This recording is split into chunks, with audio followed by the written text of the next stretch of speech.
there guys, this is the third edition of the Boxing Breakdown here on Seconds Out. I'm Jamal Nyers and we've got a packed out show for you this week with the news of Tyson Fury's impending announcement. We're going to look into what that could be, and also Canelo's failed drug test ahead of his fight with Gennady Golovkin.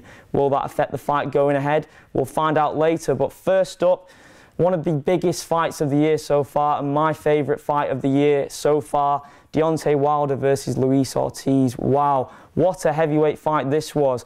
Both guys showed incredible heart, getting rocked throughout the fight, and this was definitely a star-making performance for Deontay Wilder, because like Anthony Joshua, he's a young heavyweight in the game, young in terms of his experience in the sport, and he needed a fight where he showed that he could overcome adversity, that he could come back from rounds that he's lost and being rocked, because he lost a lot of rounds in this fight. If this fight went to the decisions, to the judges' scorecards, Deontay Wilder would not have won this fight. It's very, very simple. He got clearly outboxed by Luis Ortiz, but it didn't go to his head.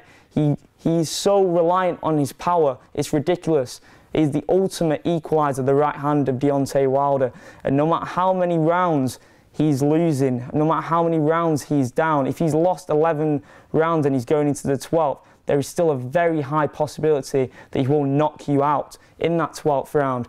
So this was an outstanding fight between two elite fighters, and this has only made Deontay Wilder a bigger name in the sport now, and a bigger name in America, which is what he needed, because Eddie Hearn made a joke out of the fact that Anthony Joshua was more well known in America than Deontay is. Well, I think that's about to change real quick, and should Anthony Joshua get past Joseph Parker, this is the fight to make now. You have to strike while the iron's hot. This is an amazing fight. Both guys have shown that they have great chins and amazing knockout power. If you're asking me right now who would win a fight between Anthony Joshua and Deontay Wilder, I mean, Joshua's never fought a guy with the power that Wilder has, and you could say the same about AJ. You could say it by both ways. I just see Wilder being able to take Joshua's shots, and I do see him getting outboxed for much of the fight. I see it going a lot of the same way as the Ortiz fight went. And then the thing is with Anthony Joshua, he has very limited head movement, and it only gets worse as the fight goes on, as he gets more tired. I feel like he's just going to be so exposed to that right hand of Deontay Wilder. But again, it's going to be a wild west gunfight. It's going to be an absolute war, that fight, and there's so much money in that fight. Personally, I think that's a fight I'd rather see than Tyson Fury, Anthony Joshua, just because Wilder's been active in the sport for a long time. Tyson needs a few tune-up fights to get back to that level in the sport. So I say that is the fight to make next. In terms of Tyson Fury, we can quickly go to that now as a nice segue. So Tyson's been teasing on social media of a real big impending announcement on his future. Now, there are a lot of rumours going around that this could be a potential deal with Eddie Hearn, and man, if Eddie manages to sign Tyson Fury to Matchroom, that's the biggest coup he's ever had, and that reaffirms him as the biggest promoter in the sport. Will it happen? I mean, weirder things have happened. No one thought that Amir Khan would sign with Eddie Hearn, and now look at, we're here.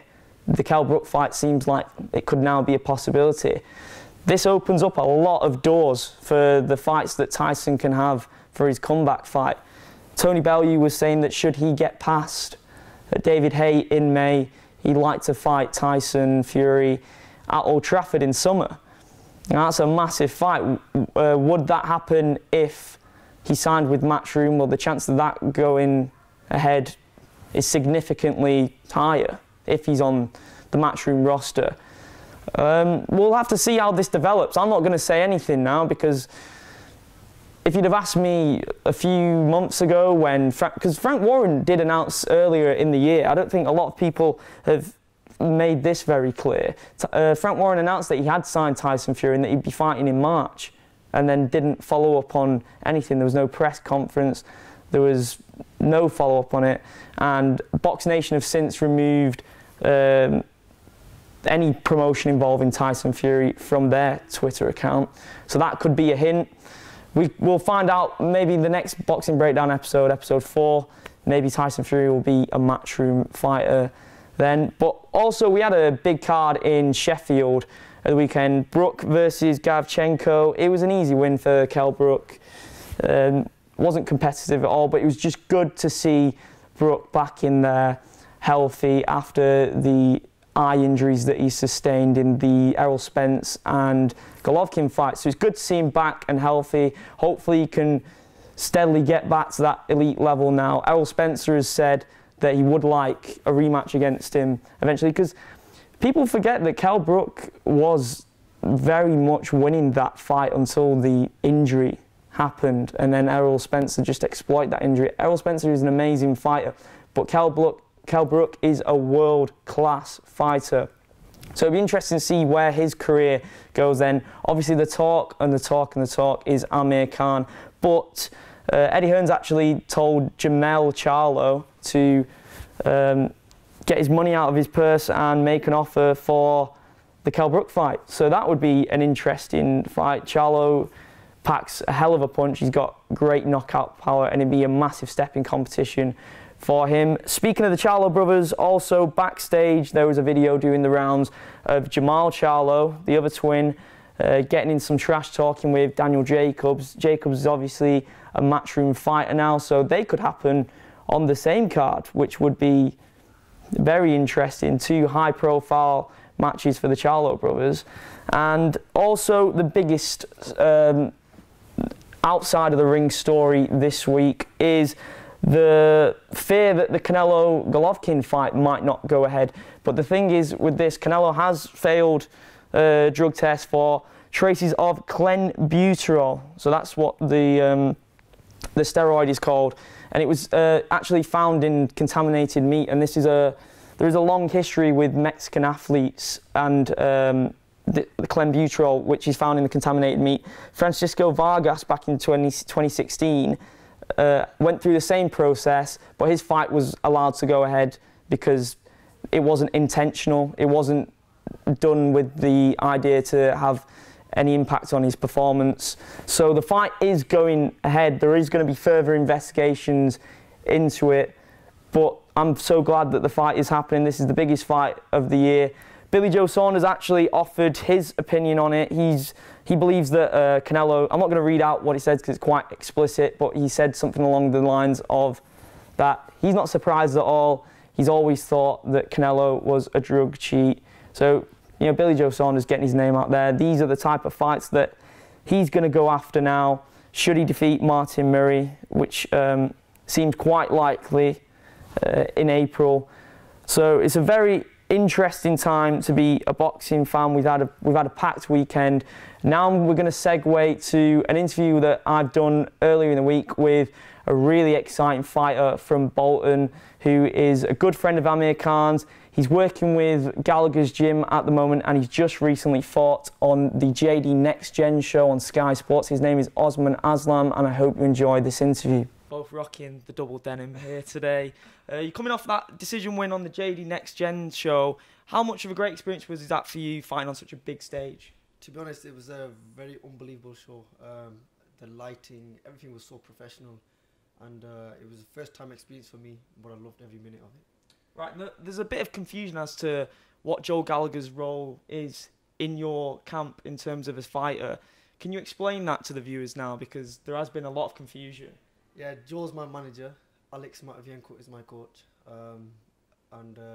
Joe looks after me in getting me the right fights, putting me on the right shows, and getting me sponsorship. And Joe's an unbelievable person. He's a great asset to the team, and I can't thank God enough. And I've got a great team right now. I've got a very powerful team right now. I've got a great coach. I believe he's world class.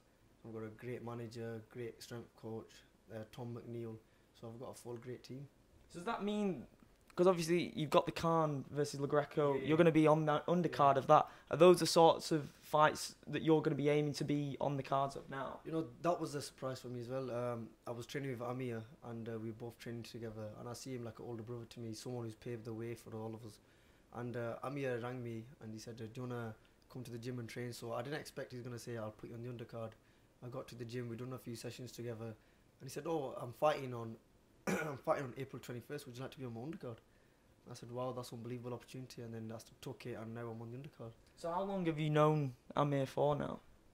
I've known Amir since I was, I think, 14, 15. Okay. I knew Amir. I didn't know him as how I had a relationship with him, but I knew him as he's a professional boxer and stuff. And we looked up to him, and we still do, because what he's done in the boxing is unbelievable. 2-time world champion, 17-year-old Olympic silver medalist. And so I've known him for quite a few years, but recently I've got to have a very good relationship with him, like a friendship, a brotherhood kind of relationship, so it's good. Now, you're also from Bolton. Is that a guy that you look up to in terms of career that you want to replicate and possibly surpass what he's achieved in the sport? You know... he put Bolton on the map, didn't he? Yeah, what Amir has done is unbelievable, like I'm going to say again, but, to surpass him is very difficult. To do that, you have to be a very great fighter yourself. I'm just coming up the ranks, and I've got to keep going. I can't think too ahead. I've got to focus on my next fight, which is April 21st. And, Amir is a fighter. He's got the speed, he's got the power, he's got skills. To surpass him is going to be very difficult. But like I say to everyone in life, if you focus, you dedicate yourself, you give it 110%, you will always become the best you. I don't want to say I want to surpass anyone. I just want to surpass myself, meaning if I have a goal, I want to try beating that goal. And hopefully one day I will. There's a great stable of fighters at Elite Boxing. Yeah. Are you looking to put that gym on the map? Hopefully, yes. I mean, we've got Jack Flatley, Luke Blackledge, we've got Kasim Niaz. Is there anyone I've missed? We've got Jack McGann, Mickey Ellison. So I've got a very good stable, and we all push each other. And hopefully one day one of us can put the Bolton and the gym on the map, and especially people who work so much for us, they spend so much time on us, and hopefully we can give something back, not just to the gym but the whole community and the whole of Bolton.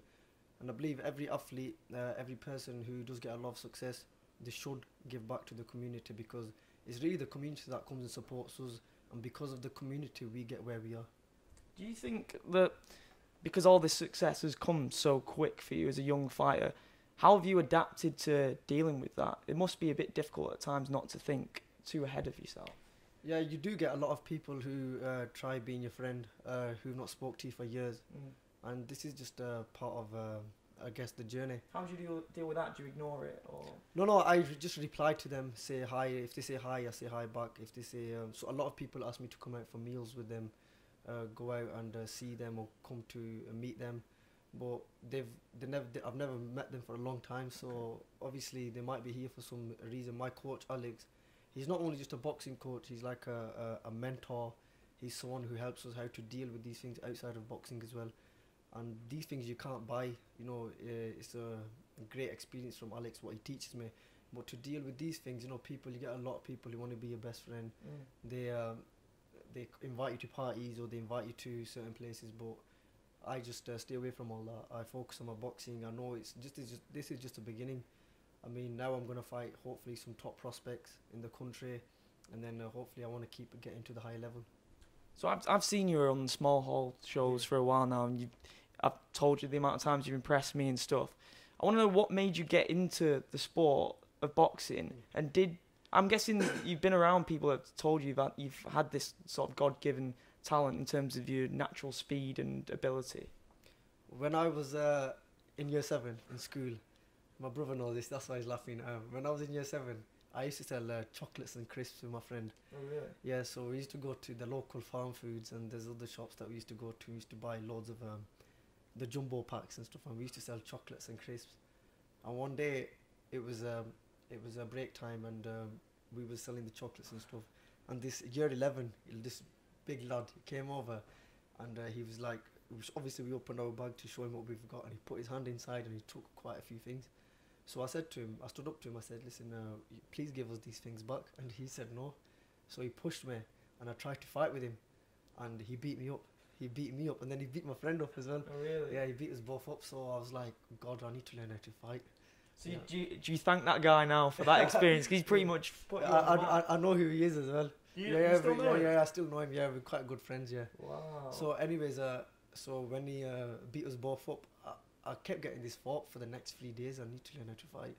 So I remember I went to the local Argos, and I went to buy some boxing gloves, and there that person told me that there's a boxing gym around the corner, Bolton Aslan Girls Club, and that was my first boxing gym I started. And I went there, and I remember hitting the bags, and the first coach there, he said, "Oh, you're good at punching," and I told him that I'm just doing it for not to get bullied and self-defense and all these things. And I never imagined I'd be a professional boxer. I just come into boxing to learn how to fight. I mean, back then, if someone told me to do kickboxing or wrestling or something, I probably would have took that on. But I just got guided towards boxing, and I just do it. Yeah. Is there a fight that, in any period of time, that you look up to, that you'd love to be involved in? A lot of people say Hagler Hearns. I'd say Muhammad Ali and George Foreman. That was a fight which was... Have you ever had a war We've had a war. I've had a war in sparring. Okay. And yeah, but right now I've not had any war in pressure. I try to keep the fights clean. Yeah. Not take any damage, because boxing is a very tough sport, and we have seen that rest in peace to, is it Scott Westcalf? Oh, the recent one. Yeah. May his soul rest in peace, and God bless him and his family. Boxing is a very dangerous sport, and a lot of people do pass away in this sport, and a lot of people do get brain damage and stuff. So we have to minimize taking damage as much as we can. It's good for the fans, to have a war and stuff, but I mean, for the family and for ourselves, we should protect ourselves at all times. And I do believe it is nice to see a war, don't get me wrong, but the best is to get hit. I mean, to hit and not get hit. That's Exactly. To hit and not get hit, that's the best, and that's what boxing is, to be honest. So yeah. When you talk about the effects it has on the brain trauma and stuff like that, how do your family deal with it on fight night? I'm guessing your mother has a pretty tough time with the thought of you going in the ring. Yeah, my mum's on the prayer mat. She's always praying for me. She hardly speaks on that day because she's just too much in a shock, and she's worried what will happen to me. But she knows I'll be okay. She believes in me. She prays for me. My family believe in me. They pray for me. And to be honest, I have a lot of people praying for me. So that's a very nice thing to have people come across or come to me and say, we're supporting you, we're rooting for you, we pray for you, God protect you. Not just me, but my opponent as well. I always tell people that don't just pray for me, pray for my opponent as well, because he's someone who is also doing what he likes to do. He's making a living for his family. He might have children to raise or family to feed. So don't just pray for me, pray for my opponent, and may we both come out safe. I never have this feeling, oh, I hate my opponent, I'm going to do this to him. Never. I always believe that he's there to provide for his family. I'm here because I enjoy it and I want to provide for my family. And we're just two men here to make a living, put a show on for the people, and God bless. Yeah. It's a very respectful view of going to combat, but do you not think that someone could possibly push your buttons at some point? You could get engaged with a war of words, or have you ever been engaged with a war of words with a fighter? No, I'm calm. I'm okay. People can say what they want to me or however they want to me, get right in my face, but I'm always calm. One thing I've learned actually coming to Alex, training with Alex, is to stay calm.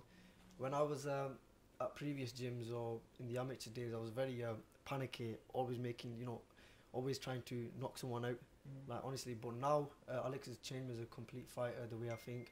Now I'm more calm, more relaxed. And there are some people who do try push your buttons, but you just have to stay relaxed. Boxing is a sport. If you don't stay relaxed and you start panicking or get angry and start getting emotional, then most likely you'll get knocked out or you'll get beat. Yeah. And what are your goals and aims to achieve this year in the sport? I want a title this year, hopefully. I mean, I've got a great team now. I've got Eddie is impressed with me. He's seen my fight. He was sat there ringside watching me fight, and hopefully get this fight undercard out the way, and then I will tell you my goals later. But I do want a title, maybe an English or a British or Commonwealth. Is a deal with Matchroom something that you're seeking right now? I mean, that would be amazing for my career, for me, for my family, to sign up with Eddie Hearn. I do believe he is one of the best promoters in the world. We have some amazing promoters out there who are doing a great job with fighters. But yeah, if a person signs up with Matchroom, then it will be good for him and his career, definitely. Yeah. And finally, for those of you that haven't seen you fight before, give them a reason why they should watch you. I'm just a young lad trying to achieve his dream in the sport of boxing, and the more support we get is better for us as fighters. it gets us to the higher level. I mean, you can get to the higher level without support as well, but when someone does show you support and love, it gives that extra motivation in the gym, and you know you're doing it for the community, for the people. I get a lot of youngsters, a lot of youth coming up to me, and they've joined boxing as well, just by seeing me fight or hearing about my fights on my Facebook and my social media. So the more I get advanced, the more I can help the children, the community, and the people. So yeah, so if they get supporting me, thank you guys, God bless.